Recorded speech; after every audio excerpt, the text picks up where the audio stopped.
দাদা একটা টিকিট দেন তো। কোথায় যাবে? মায়াপুর।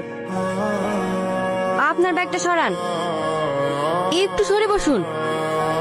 কি সমস্যা আপনার? আমার দিকে এভাবে ভ্যালভ্যাল করে তাকাচ্ছেন কেন? মেয়ে দেখলে চোখ চোখানে উঠে পড়ে নাকি? টিকিট টিকিট টিকিট টিকিট দেখি। এটা তো এই বাসের টিকিট না। তাহলে আপনার বাসটা আমাদের বাসের একটু আগে বেরিয়ে গেছে। এই সিটটা ওনার, উনি দুটো সিটে বুক করেছে। আমি চলে যাচ্ছি। আপনি চাইলে এখানে বসতে পারেন, আমার কোনো আপত্তি নেই। আপনি যেমনটা ভাবছেন আমি তেমন ছেলে না। কোথায় যাবেন আপনি? মায়াপুর। তাহলে তো ভালোই হলো, আমিও ওখানেই যাচ্ছি। মায়াপুরের কোথায় যাচ্ছেন আপনি? জমিদার বাড়ি। কি হলো, জমিদার বাড়ির নাম শুনে হঠাৎ দাঁড়িয়ে গেলেন যে? ভয় পান নাকি? না না, ভয় পাই না। বড় সাহেবকে আমি অনেক শ্রদ্ধা করি, আর তাছাড়া আপনি ওই বাড়ির ছেলে, আপনার পাশে বসে আমি যেতে পারি? আপনি ভুল ভাবছেন, আমি ওই বাড়ির ছেলে না। তাহলে আপনি ওই বাড়িতে কি করতে যাচ্ছেন? আমি একজন ইলেকট্রিশিয়ান। জমিদার বাবু বলছিল ওই গ্রামে নাকি কারেন্টের খুব সমস্যা, তাই জমিদার বাড়ি যাচ্ছি। আর আপনি? আমার ওই গ্রামেই বাড়ি, আমি কলকাতায় পড়াশোনা করি। আমার পড়াশোনার যত খরচ সব জমিদার বাবুই দেয়। জমিদার বাবু আজকে হঠাৎ এই সময়? আমার লাতে আজকে বাড়ি আসছে, তাই একটু বাজার দিকে যাচ্ছি। রোহন বাবু বাড়ি আসছে? হ্যাঁ। আমাদের জমিদার বাবু অনেক বড় মনের মানুষ। হ্যাঁ রে, আমি যখন খেতে পাইছিলাম না তখন আমাকে এই জমিটা দিয়েছে চাষ করার লেগে। তোদের রান্না হলো? হ্যাঁ হ্যাঁ খালাম্মা, একটু চেখে দেখেন তো কেমন হয়েছে। এত ঝাল রোহন খেতে পারে নাকি? একটু পানি দে। মায়াপুর মায়াপুর মায়াপুর। ওই তো জমিদার সাহেবের গাড়ি, আপনাকে নিতে এসেছে নাকি? আমি তো এই গ্রামের কিছু চিনি না, তাই জমিদার সাহেব গাড়ি পাঠিয়ে দিয়েছে মনে হয়। ঠিক আছে, যান তাহলে।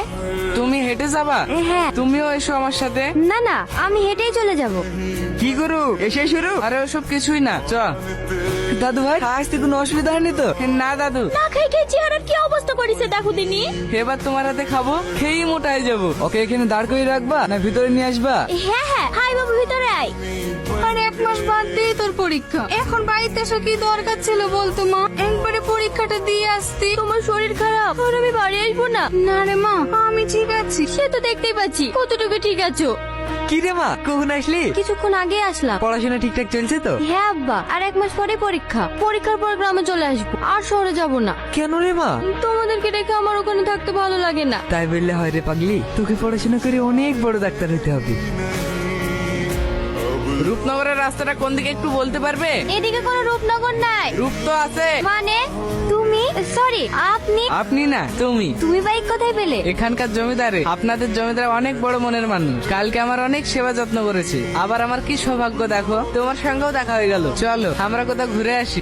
আমরা তো একে অপরকে চিনি না, তাই না? চেনা না থাকলেও মনে হচ্ছে আমরা এক অপরকে অনেক আগে থেকেই চিনতাম। আমি তোমাকে ভালোবেসে ফেলেছি, তোমাকে সারা জীবনের জন্য পেতে চাই। আমি কখনো এমন অনুভূতি পাইনি। আমিও যে বাসে কখন তোমার প্রেমে পড়ে গেছি, কিন্তু ভয় বলতে পারিনি। কেন?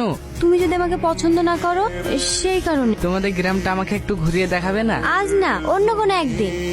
কাল কিন্তু আমি তোমার জন্য এইখানে এই সময় অপেক্ষা করব, তুমি কিন্তু আসবা। ভেবে দেখবো।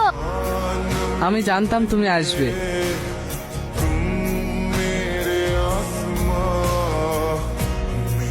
আচ্ছা, তুমি আমাকে কখনো ছেড়ে যাবে না তো? জীবনে যতদিন বাঁচবো তোমাকে নিয়েই বাঁচবো। হ্যাঁ, দাদু, আমি নিজের হাতে আপনার জন্য পায়েস বানিয়ে এনেছি, খেয়ে দেখুন তো কেমন হয়েছে। তুই তো অনেক বড় হয়ে গেছি, কবে বাড়ি আসলি? এই তো কিছুদিন হলো দাদু। পড়াশোনা ঠিকঠাক চলছে তো? হ্যাঁ দাদু। হে এখানে আরোহণ, হে এটা আমার লাতি। ছোটবেলা থেকে বিদেশে পড়াশোনা করে, আজ 3 দিন হলো বাড়ি এসছে। দেখো সাথী, আমি জানি আমি মিথ্যে কথা বলেছি, কিন্তু আমি যদি সেদিন তোমার সত্যি কথা বলতাম তাহলে তুমি আমাকে কখনোই ভালোবাসতে না। আমি তোমাকে ভীষণ ভালোবাসি সাথী, তোমাকে আমি হারাতে পারবো না। তুমি কেন বুঝতে পারছো না? তুমি জমিদার বাড়ির ছেলে, আর আমি একজন সাধারণ চাষির মেয়ে। তোমার দাদা আমাদের সম্পর্ক কোনোদিনই মেনে নেবে না। তো কি হয়েছে, আমি তোমাকেই বিয়ে করব। ওই পারে সাবধানে মেয়ে রোহন বাবুর সাথে।